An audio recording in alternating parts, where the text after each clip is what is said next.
if someone does not execute, like if there's a given deadline and it's not met, oh, you will hear it from him.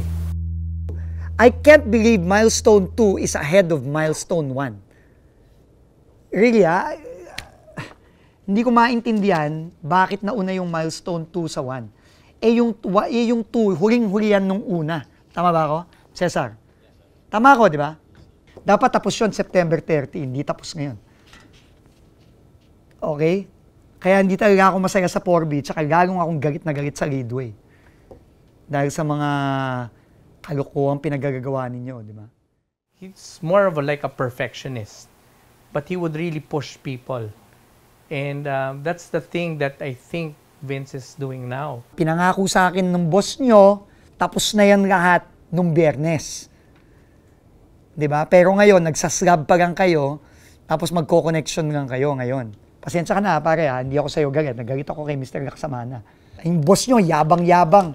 Kung gait-gaitin si BT Lau dati, yung pala siya yung pagpak. Anak ng...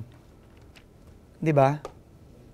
Kung hindi ko pa nakita yung lintik na rampa dun sa packet ng Saranggi, hindi ko magagaman, walang nagsabi sa akin sa kahit anong meeting dito, kahit kay Jake, na mali ang super elevation. Di ba? Itong si Laksamana, kaya mo, napakagaling, yung pala, siya yung pinakamalaking problema dito. Ano na yan? He's very, very driven that he would really push things and, expect that of people. May mga senador na bibisita dito, tsaka congressman kasama ang Speaker of the House sa October 16. Gusto ko sila dadaan dyan lahat. Okay? So, ang ibig sabihin nun, wala akong makikitang putek dyan.